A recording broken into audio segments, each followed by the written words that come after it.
and went near the farmer and called the farmer. Oh, the farmer saw the king and came running with folded hands. Oh, farmer, so how are you? I am fine. So, why you are standing there with folded hands? So the farmer said, Maharaj, you are the king. Okay, I am the king. What are you? I am a poor farmer. Okay, you do like this. You come here. Stand by my side. And he removed his big, costly, that overcoat he removed. And he has a white flowing dhoti. The kings also were wearing like that. He made it halfway. He pulled it halfway and tied around his waist. And he stood half naked. And then the farmer, now you tell me, what is the difference between you and me? Then the farmer said, Maharaj, we are both same now. You got it? So similarly, this is how Ishvara and Jiva. So there is ignorance, Timira Drishti.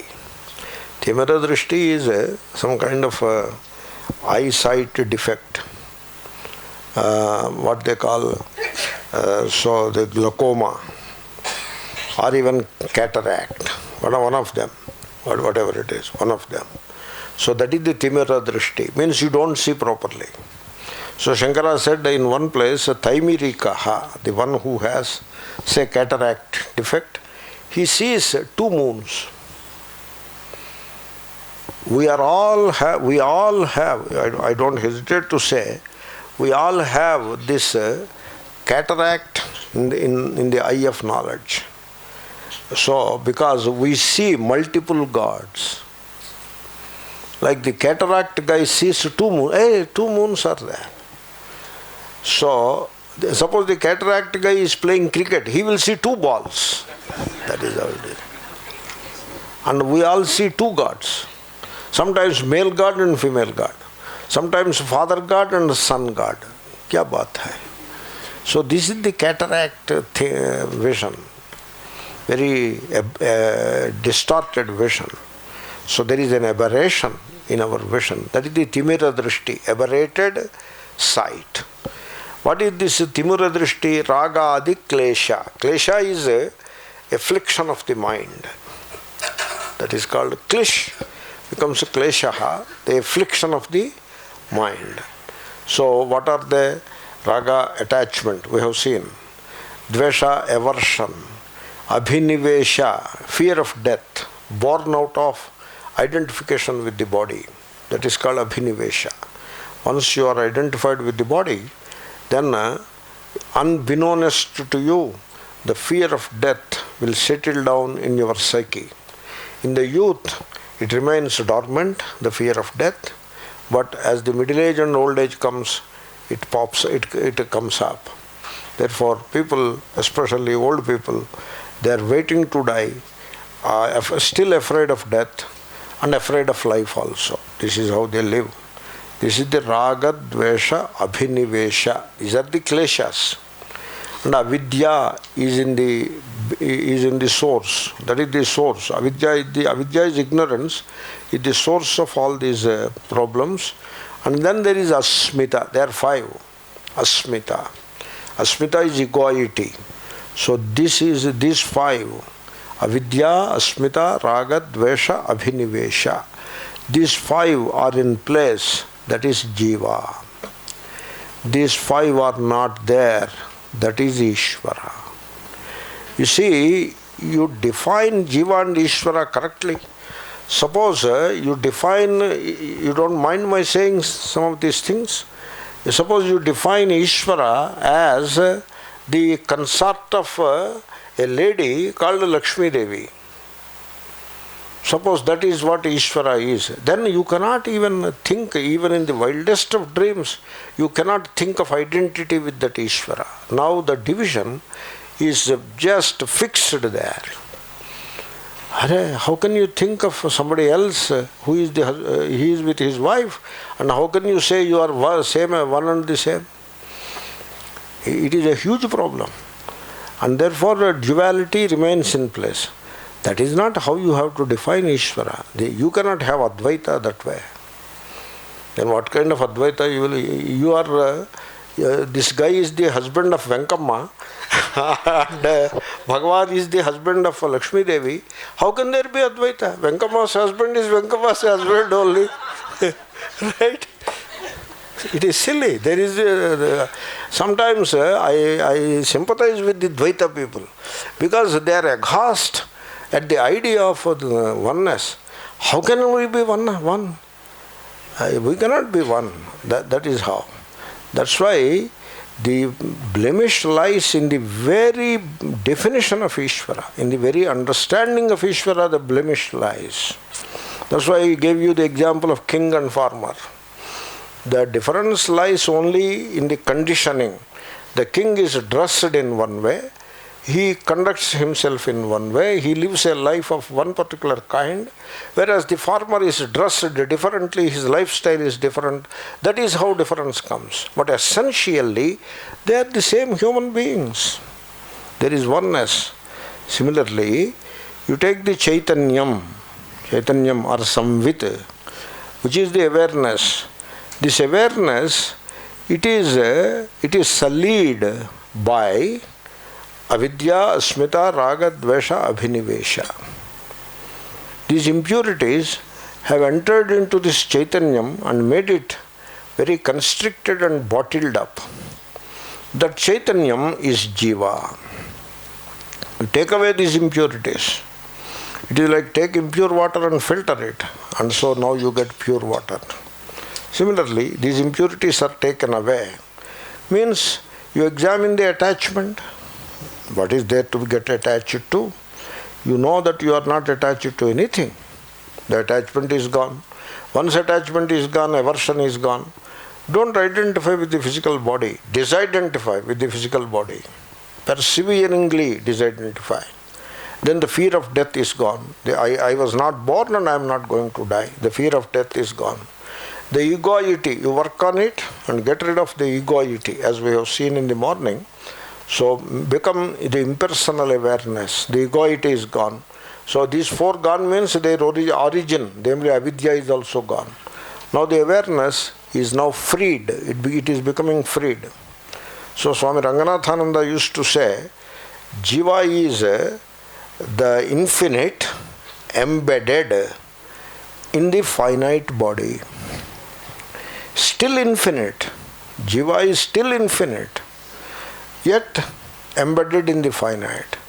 If you ask how infinite can be embedded in the finite, the answer is Maya. Therefore, when the infinite is taken out of the finite and it emerges in its full glory of infinitude, then there cannot be two infinites. And so the Jiva is same as Brahman. That is how that expression. So the only difference between Ishvara and Jiva is the Panchaklesha, the Raga, the Klesha. That is the only difference.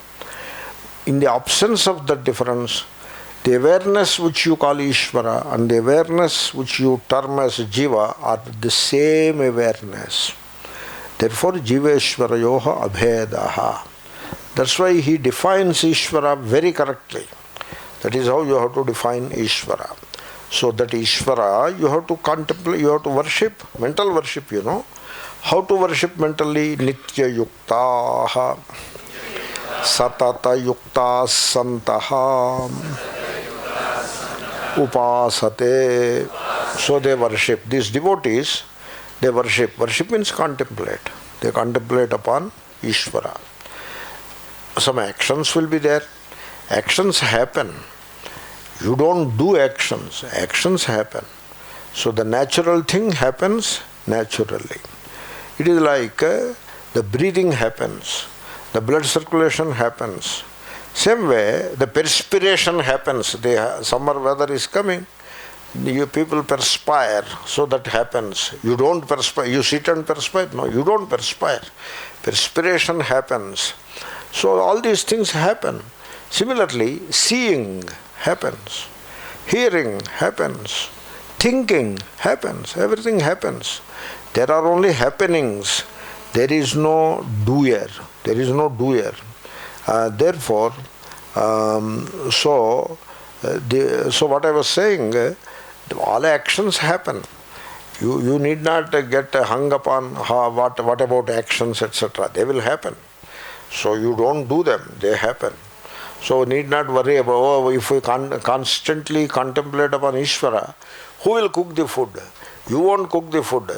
The fire cooks the food, and what needs to be done, it will be done. Everything will happen.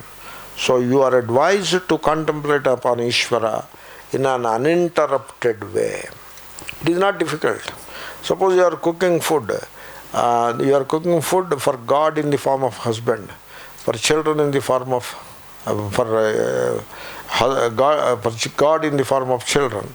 You are cooking food for God who is in the form of the guest.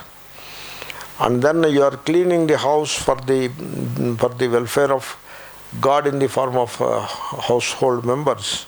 Whatever you do, you are doing it as an offering to Ishvara. You are constantly aware of Ishvara in all.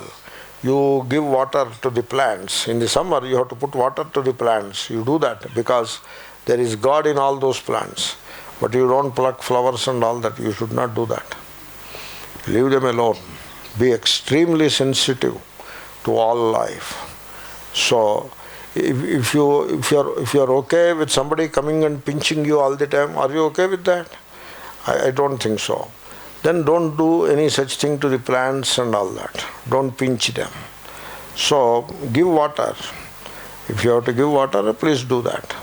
So everything happens, but you see Ishvara in all.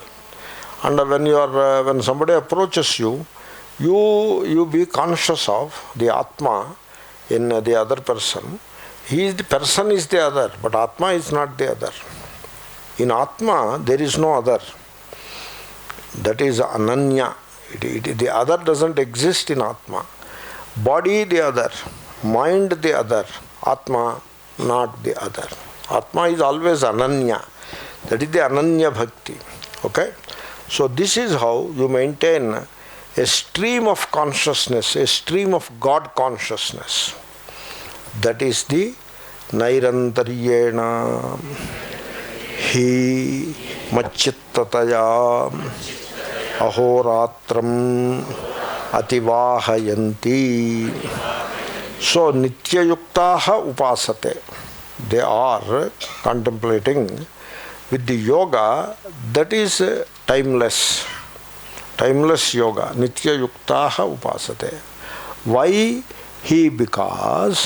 Because we say their Upasana is Nitya Yoga. We name it as Nitya Yoga because they are spending the time. Ahoratram Ativahayanti.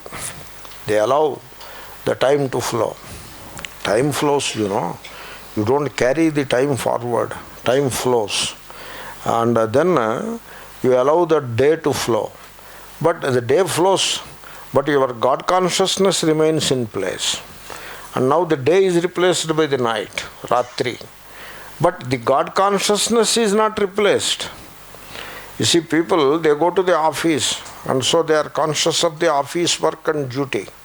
Then it is evening. That consciousness is replaced by some other consciousness. They go to club, and another consciousness replaces the earlier duty consciousness.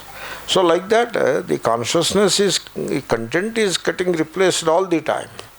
But for a devotee, the content and the Namarupa change, but the reality behind them, the divinity behind them, it doesn't change. So you should be conscious, you should be aware of it. You should be aware of the divinity in all. You have to cultivate that awareness. This is what is called Nityayuktaha Upasate. They do that because Nairantaryena Machittataya, because they maintain that stream of consciousness in which the names and forms are constantly getting replaced, but the underlying divinity is not replaced. You see a piece of cloud, that is divine. Then you see space, which is divine. You see a bird flying, that is divine. So like that, the names and forms are replaced, but the divinity remains the constant element of the stream of consciousness. That is what is called Nairantaryena Machittataya. Then the day is replaced by night, but the divine consciousness continues to be divine. This is how they allow the life to move forward. Ativahayanti. So, the life has a flow. Life is a flow. Life is not static. It is a flow. And how that flow should be and how we should allow the flow to be, etc. I will discuss these things, these important things, some more in the next class. So with that the verse is over. Let us say the verse one time so that I will have the satisfaction that I have completed the verse. Maya veshya mano ye mam nitya yukta upasate Shraddhaya parayopetaha te me yuktatama mataha.